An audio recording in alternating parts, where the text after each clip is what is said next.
salaman. Assalamualaikum warahmatullahi wabarakatuh. Waalaikumsalam warahmatullahi wabarakatuh. Sebelum pembelajaran dimulai, alangkah baiknya berdoa terlebih dahulu. Berdoa dimulai.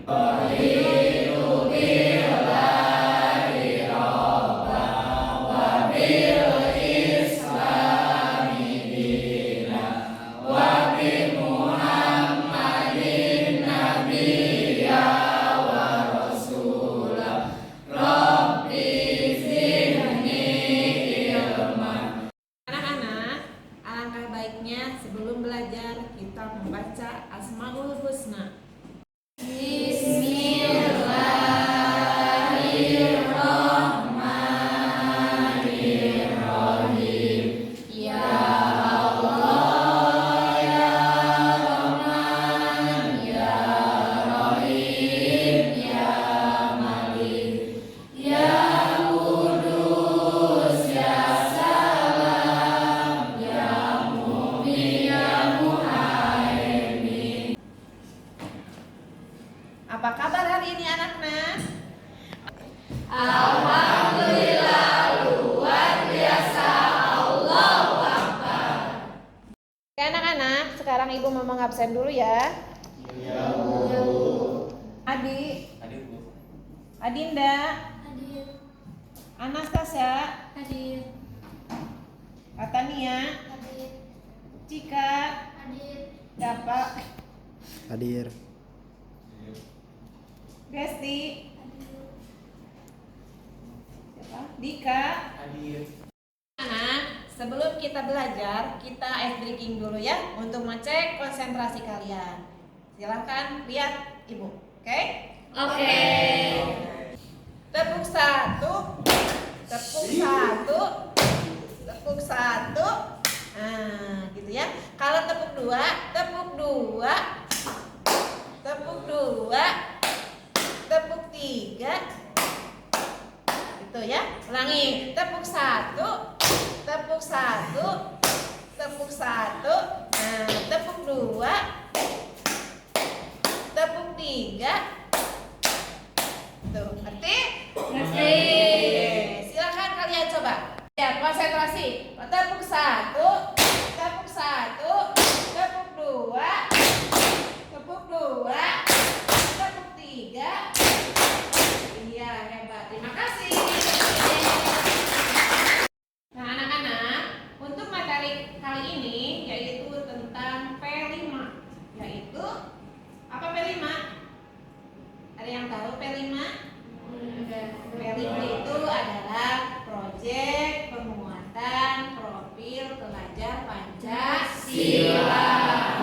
Itu adalah P5 tentang eksplorasi dan pengenalan kearifan lokal. Dengan pembelajaran yang pertama adalah mengenal kearifan lokal dalam mengeksplorasi budaya lokal yang ada di Kabupaten Ciamis dengan melakukan penyelidikan sederhana, menyimpulkan data sejarah. Tema kali ini yang ke-5 adalah Napakilah Situs Jambansari di Kabupaten Ciamis. Kita mempelajari pelajaran ini yaitu setelah mempelajari pengenalan kearifan lokal dan mengeksplorasi kearifan lokal di Kabupaten Ciamis, peserta didik mampu bernalar secara kritis dalam melakukan penyelidikan sederhana, mengumpulkan data sejarah dan mengidentifikasi budaya lokal yang ada di Kabupaten Ciamis secara kreatif serta secara kebinekaan, mengeksplorasi dan membandingkan pengetahuan budaya lokal yang ada di Kabupaten Ciamis. Lanjut. Apa pengetahuan lokal itu? Siapa yang tahu? Saya Bu. Silakan Rahma. Pengetahuan lokal adalah pengetahuan suatu budaya tertentu di lingkungan masyarakat setempat. Ya, betul. Pengetahuan lokal adalah pengetahuan yang khas milik suatu masyarakat atau budaya tertentu yang telah berkembang lama sebagai hasil dari proses hubungan timbal balik antara masyarakat dengan lingkungannya. Kalian mengerti? Mengerti. Ya. Oke, lanjut ya. Kita ke apa? Nah, kita lihat videonya. Halo sahabat LIPI, ayo coba kalian ingat dan perhatikan lingkungan tempat asal kalian. Apakah di sana ada suatu warisan budaya atau sebuah pengetahuan yang unik dan hanya dimiliki oleh warga setempat? Jika ada, itu semua termasuk pengetahuan lokal. Coba kamu perhatikan, apa saja kegiatannya dan apa yang dihasilkan. Siapa pelakunya? Bagaimana dan kapan dilakukan? Apa sih pengetahuan lokal itu? Menurut Clifford Geertz, pengetahuan lokal adalah pengetahuan yang dimiliki oleh masyarakat lokal dalam suatu wilayah hingga berkembang suatu sistem budaya yang menjadi pedoman bagi masyarakat setempat dalam melaksanakan aktivitas sehari-hari. Pengetahuan lokal sangat terkait dengan lingkungan alam, sosial, ataupun budaya tempat kelompok masyarakat itu hidup dan melakukan berbagai aktivitas dalam menjalankan kehidupannya. Sebagai negara yang luas dan kaya akan ragam budaya, Indonesia tentu punya beragam pengetahuan lokal dari berbagai wilayah. Contohnya, masyarakat Aceh memiliki Mawah, yaitu pengetahuan lokal berupa pola kerjasama ekonomi dan bisnis yang dipraktikkan oleh masyarakat dengan menggunakan sistem bagi hasil sesuai dengan kesepakatan yang dibuat di awal. Lalu, warga Kalimantan memiliki Ulap Doyo, yaitu kain tenun ikat berbahan serat daun doyo, jenis tanaman pandan yang berserat kuat dan tumbuh secara liar di pedalaman Kalimantan, yang terinspirasi dari flora dan fauna yang ada di tepian Sungai Mahakam. Di Konawe Selatan, Sulawesi Tenggara, ada pengetahuan lokal berupa nilai kegotong royongan yang disebut melesi, yaitu tindakan meringankan beban satu sama lain, baik dalam suka maupun duka. Ketiga contoh tersebut hanya sebagian kecil dari ragam pengetahuan lokal yang ada di Indonesia. Artinya, pengetahuan lokal itu sangat penting ya. Jadi sederhananya, pengetahuan lokal berfungsi untuk menjamin kelangsungan hidup masyarakat lokal agar sejahtera, serasi, dan seimbang. Pengetahuan lokal juga berfungsi sebagai penentu keberlanjutan identitas asli suatu komunitas. Oleh karena itu, pengetahuan lokal di suatu daerah tentunya patut menjadi sumber informasi untuk memperkaya hasanah pengetahuan bagi masyarakat. Selain untuk menunjukkan kekayaan budaya bangsa kita, sebuah pengetahuan lokal di suatu daerah mungkin juga bisa menjadi referensi bagi masyarakat di daerah lain untuk mengembangkan dan meningkatkan taraf hidup mereka. Lembaga Ilmu Pengetahuan Indonesia, LIPI, mulai tahun 2020 memiliki program akuisisi pengetahuan lokal. Program ini bertujuan untuk mendukung dan memotivasi para penulis buku atau kreator audiovisual yang memiliki karya berupa pengetahuan lokal. Tentunya ada insentif yang diberikan bagi pemilik konten. Kamu baru punya ide atau konsep? Bisa. Kamu punya karya berupa buku dan sudah pernah terbit? Tentu bisa. Kamu punya film dokumenter atau animasi? Bisa dong. Program akuisisi pengetahuan lokal ini bertujuan untuk meningkatkan produktivitas publikasi nasional, baik dalam bentuk buku maupun audiovisual, serta mendiseminasikannya melalui kanal publik, sehingga masyarakat dapat mengakses berbagai informasi yang bermuatan konten pengetahuan lokal dengan mudah. Gimana caranya? Sahabat LIPI bisa mengunjungi laman resmi LIPI Press, lipipress.lipi.go.id/pages/program-kearifan-lokal untuk mendapatkan informasi selengkapnya terkait persyaratan dan pendaftaran program ini. Usaha pelestarian pengetahuan lokal harus terus dilakukan agar kita tahu bagaimana cara memperlakukan alam, menanggapi fenomena alam, serta hubungan masyarakat lokal dari beragam wilayah di Nusantara. Yuk, bersama kita rawat ingatan akan pengetahuan lokal yang ada di Indonesia.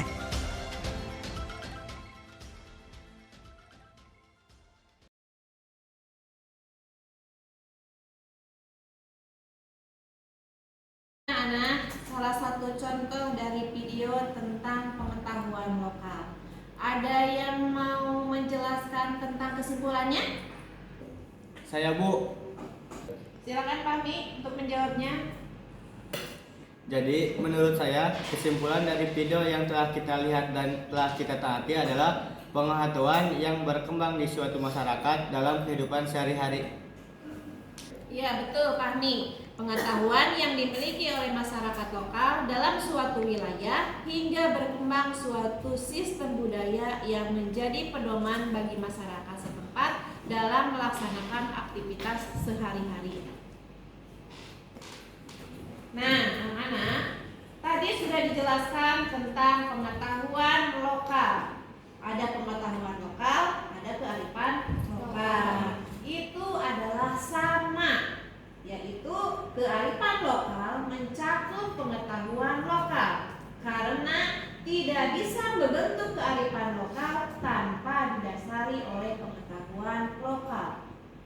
Contohnya adalah seperti kesenian wayang, kesenian tradisional, batu, atau situs. Nah, itu adalah salah satu contoh dari kearifan lokal. Apa ciri-ciri dari kearifan lokal? Yang pertama adalah mampu mengakomodasi unsur-unsur budaya luar. Yang kedua cirinya yaitu dapat mengintegrasikan atau menyatukan unsur budaya luar dengan budaya asli atau budaya kita sendiri. Apakah punya fungsi kearifan lokal itu? Kearifan lokal mempunyai fungsi. Yang pertama adalah sebagai bentuk konservasi dan pelestarian sumber daya alam. Itu adalah salah satu fungsinya. Yang kedua adalah sebagai pengembangan sumber daya manusia. Dan yang ketiga fungsinya adalah sebagai pengembangan pengetahuan dan budaya. Nah, itu adalah salah satu pengetahuan lokal atau kearifan lokal. Ada yang mau ditanyakan? Ada yang mau ditanyakan? Cukup? Cukup. Alhamdulillah. Berarti kalian sudah mengetahui, sudah memahami tentang pengetahuan lokal dan kearifan lokal. Nah, tujuan kita mengadakan P5 ini yaitu napaktilas situs Jambansari yang ada di Kabupaten Ciamis.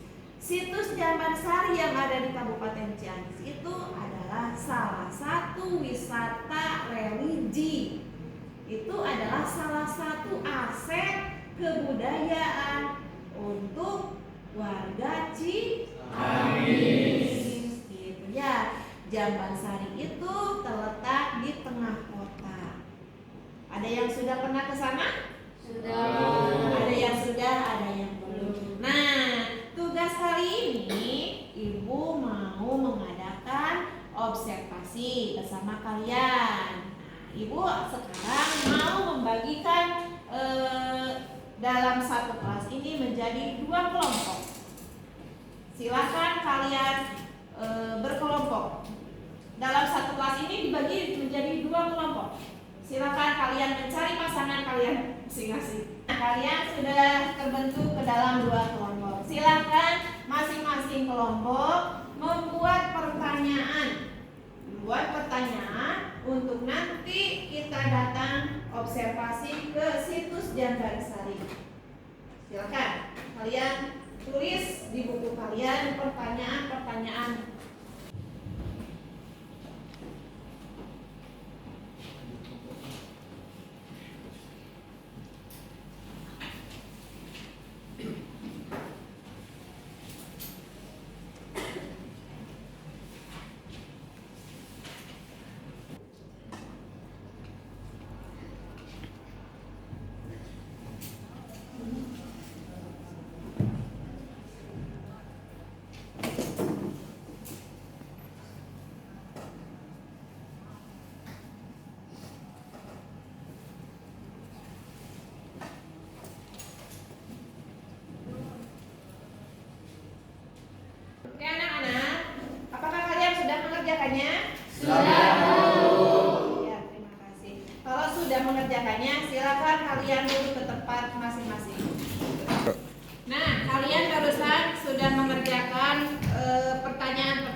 kita observasi ke situs Jambansari. Untuk itu, silakan kalian persiapkan, kita akan berangkat ke sana bersama-sama, oke?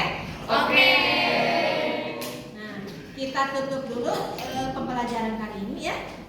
Untuk pembelajaran kali ini kita tutupkan dengan bacaan Alhamdulillahirrahmanirrahim. Dan untuk materi yang akan datang minggu depan, insya Allah kita akan membahas tentang kesimpulan dari hasil observasi tersebut, ya. Siap.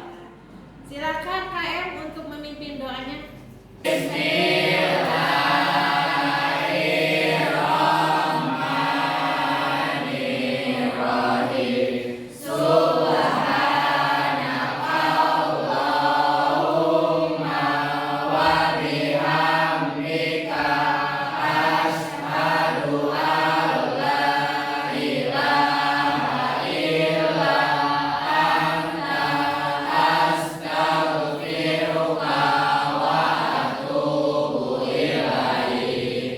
Beri salam.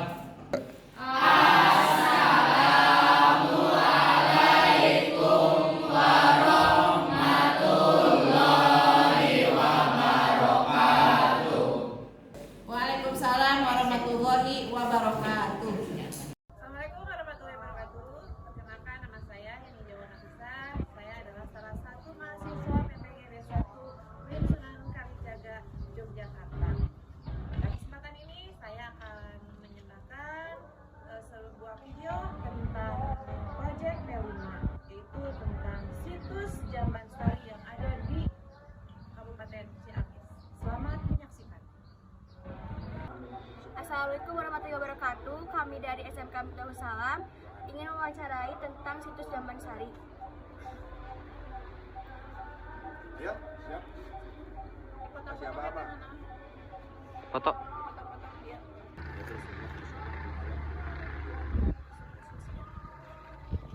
Pada hari ini tentunya adik-adik, anak-anakku, siswa dari SMKN Miftahul Salam datang ke situs Jambansari. Kebetulan Bapak sendiri sebagai juru kunci. Perkenalkan, nama Bapak Nandan Semana Putra. Nah, untuk itu Bapak juga berterima kasih atas kunjungan siswa-siswi SMKN dari Miftahul Salam yang mau mengenal budaya kearifan lokal yang berada di Kabupaten Ciamis, salah satunya yaitu situs Jambansari. Nah, silakan mungkin apa yang mau ditanyakan oleh adik seputar tentang sejarah situs Jambansari. Insya Allah apa yang Bapak bisa jawab tentunya dijawab.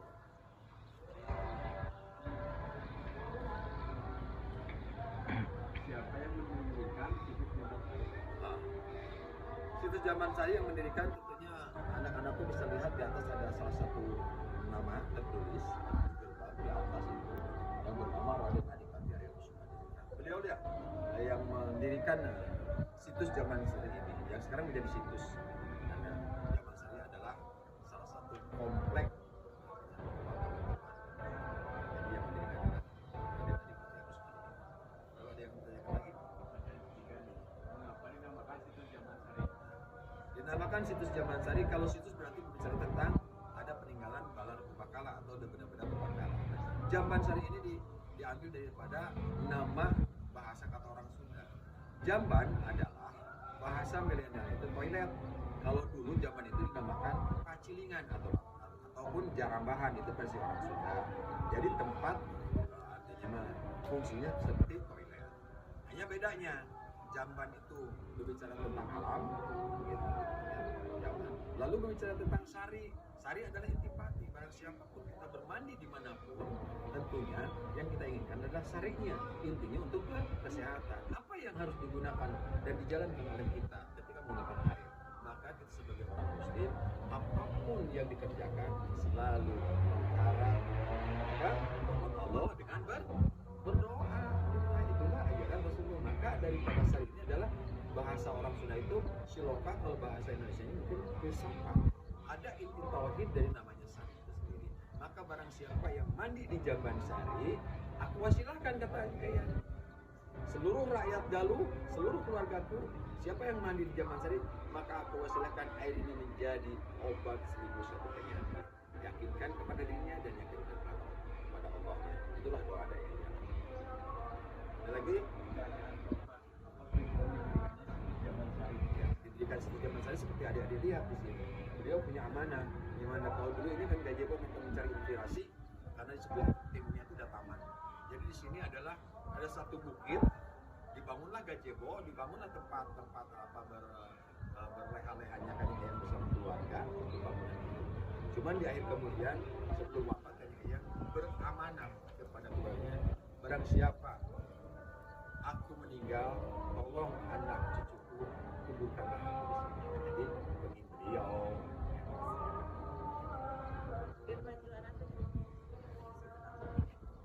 Pertanyaan kelima, ada makam siapa saja di situs Zaman Sari? Ya, makam tentunya komplek Zaman Sari situs ini adalah makam keluarga. Jadi disebut areal makom. Tapi di dalamnya adalah makam-makam keluarga keturunan Raden Adipati Kusuma Diningrat. Berarti yang nomor 1 pimpinannya adalah Raden Adipati Kusuma Diningrat. Ada lagi yang mau ditanyakan? Siapa lagi yang mau bertanya sok di sini? Biar kalian paham mengenal satu tempat dengan sejarahnya.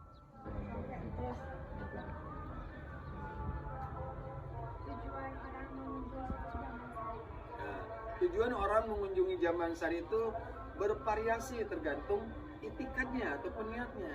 Tapi yang jelas ketika berkunjung ke Zaman Sari kebanyakan adalah hendak berziarah atau ziarah. Karena ini komplek pemakam. Jadi mereka dengan keinginan beribadah atau mencari ibadah yang lain, tentunya tadi berkholwat di sebuah tempat yang dimuliakan Allah, yaitu yang menjadi hablatul mubarakah. Tujuannya adalah berdialog dan munajat kepada Sang Pencipta Allah. Oke? Bagaimana perawatan situs Zaman Sari?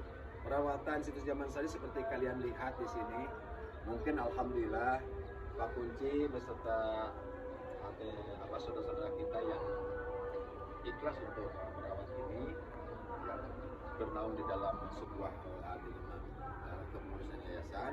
Tentunya kita bekerjasama dengan orang-orang yang punya niat untuk berbakti. Intinya kami rawat semampunya. Kita kembalikan lagi untuk perawatannya ya itu kepada keluarga, karena Pak Juru Kunci hanyalah eksekutor. Lagi? Situs Zaman Sari dulu dengan sekarang tentunya sangat berbeda. Seiring zaman berputarnya waktu berarti ada pembangunan yang mengikuti adanya abad kekinian milenial, artinya modern ya. Maka dulu yang tidak ada benteng sekarang dibenteng. Dulu yang tidak ada taman amphitheater ataupun taman Kusuma Diningrat, nah seiring waktu dibangun. Tupoksinya adalah bisa dipakai untuk pemanfaatan yang sesuai dengan normalnya di tempat ini. Untuk pertanyaan yang terakhir, bagaimana pesan untuk warga masyarakat Ciamis? Baik, kami berpesan tentunya untuk kalian ya sebagai warga masyarakat Ciamis atau Kota Galuh. Belajarlah kalian dengan sungguh-sungguh, gantungkan cita-cita jangan setinggi langit, setinggi arsinya Allah, karena di atas langit pasti ada langit, tapi arsinya Allah adalah yang tertinggi. Dan raihlah cita-cita kalian hingga kalian mempunyai ilmu dan bagaimana menjembatkan untuk membangun negeri ini, terutama Kabupaten Ciamis mencapai negara atau pemerintahan yang menentu terutama untuk Kota Galuh semuanya masyarakat, karena memang Zaman Sari sudah bukan tabu. Jadi kami menghimbau cintailah sejarah leluhur, rawatlah sejarah leluhur, karena tidak akan ada kita kalau tanpa leluhur kita. Hormat terhadap leluhur berarti sama menghormati seperti kita menghormati leluhur kita, yaitu menghormati ibu dan bapak, maka kesananya pasti akan lahir ada kakek, ada nenek, ada buyut, ada bapak. Itulah yang namanya leluhur. Dengan sejarah peradaban yang baik kita teruskan, yang tidak baik tentunya kita sebagai manusia bisa memilih mana jalan yang baik dan tidak baik. Itu aja. Ada lagi yang ditanyakan? Mungkin Ibu Guru mau nanyain saya, mangga. Alamatnya di mana? Gitu. Nah, kalian, alhamdulillah, karena SMKN ini sekolah menengah kejuruan, bukan negeri ya. Belum, tapi SMK masih SMK. Tahu salam kan di sini ya. Jangan heran, insya Allah mudah-mudahan Tahu salam dalam pola pendidikannya sebagai wadah edukasi melahirkan anak-anak yang akhlakul karimah dan anak-anak yang dididik untuk mencapai kesuksesan baik dunia ataupun akhirat. Karena judulnya juga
situs Jamansari yang berada di Kabupaten Ciamis. Sejarah singkat situs Jamansari.